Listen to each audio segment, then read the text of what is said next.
শিয়াল পণ্ডিত যাচ্ছিল গুহার মধ্যে, আর তুমি তাকে চিৎকার করে সাহায্যের জন্য বলেছিলে, তাই না? না, তোমাকে বোঝাতে পারছি না। এবার দেখো কে কোথায় ছিল।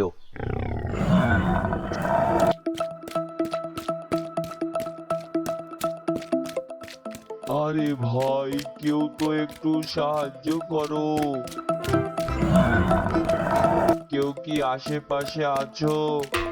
আমাকে সাহায্য করো, এখান থেকে একটু বের করো আমাকে। আরে, এটা তো সিংহের গলা মনে হচ্ছে, কিন্তু বেটা কোথা থেকে লুকিয়ে কথা বলছে?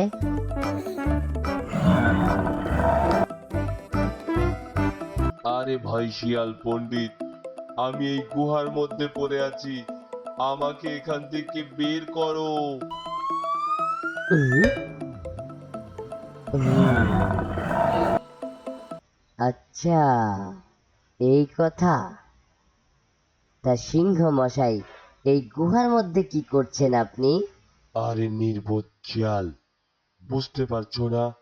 আমি তো এখানে পড়ে গেছি, আমাকে এখান থেকে বের করার ব্যবস্থা করো জলদি।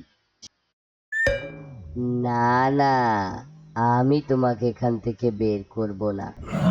আমি তোমাকে এখান থেকে বের করি আর তুমি আমাকে খেয়ে ফেলো, তাই না? তুমি এখানেই মরো। আরে ভাই শিয়াল, আমাকে এখান থেকে বের করো, আমি তোমার কোনো ক্ষতি করব না, আমি সারা জীবন তোমার কেনা গোলাম হয়ে থাকবো। ঠিক আছে মামা, এই নাও দড়ি, তবে উপরে এসেই কিন্তু আমাকে খেতে পারবে না।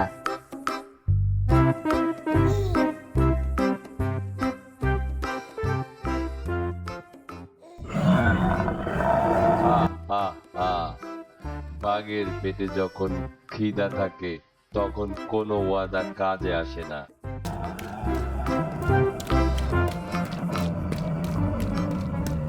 ঠিক আছে মামা, তুমি যখন আমাকে খাবেই, তবে আমার একটা অনুরোধ রাখো। অনুরোধ? বাঘ কখনো কারো অনুরোধ রাখে না।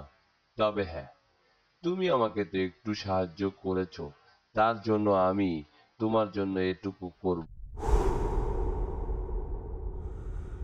ঠিক আছে, আমি চাই আমাদের এই বিষয়টা ভাল্লুক মামাকে দিয়ে বিচার করাতে। ভাল্লুক মামা যদি বলে তুমি আমাকে খেতে পারবে, তাহলেই ঠিক খাবে। আছে। আরে ও ভাল্লুক, এদিকে আসো। আরে, মনে তো হচ্ছে শিয়াল পণ্ডিত বিপদে পড়ে গেছে। আরে ভাই ভালু, জলদি করে আমাদের একটা বিচার করে দাও তো। আচ্ছা ঠিক আছে, জলদি বলো ভাই, আমার আবার যেতে হবে। ভাই ভালো, আমি এই রাস্তা দিয়ে যাচ্ছিলাম, হঠাৎ আমি শুনতে পেলাম সিংহ বাঁচাও বাঁচাও করে চিৎকার করছে। আমি এসে সিংহকে এখান থেকে বাঁচাই, কিন্তু সিংহ এখন নিজেই আমাকে খেতে চাচ্ছে। তুমিই বলো, এটা কি ঠিক? বুঝতে পেরেছি, কিছু একটা করতে হবে। শিয়াল পণ্ডিত, আমি তো ভাই কিছুই বুঝতে পারছি না, কে রাস্তা দিয়ে যাচ্ছিল আর কে গুহার মধ্যে ছিল।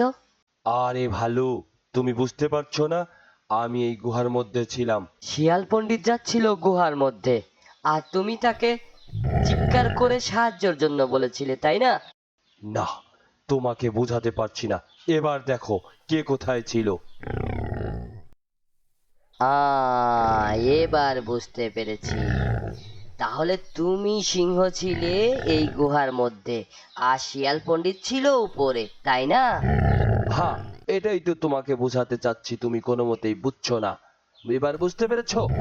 হ্যাঁ হ্যাঁ, সিংহ মশাই, আমি তো আগেও সব বুঝেছিলাম, কিন্তু তোমার থেকে বাঁচার উপায়টা তো এটাই ছিল, তাই না? হ্যাঁ, বুঝতে পেরেছো।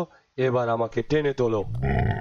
তোমাকে এখান থেকে টেনে তুলবো, তারপর তুমি আবার আমাকে খেতে চাইবে না তো?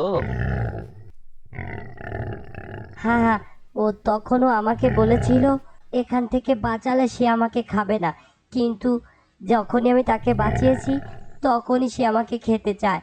আরে শিয়াল পণ্ডিত, এখন এখানে দাঁড়িয়ে আছো, জলদি ভাগো।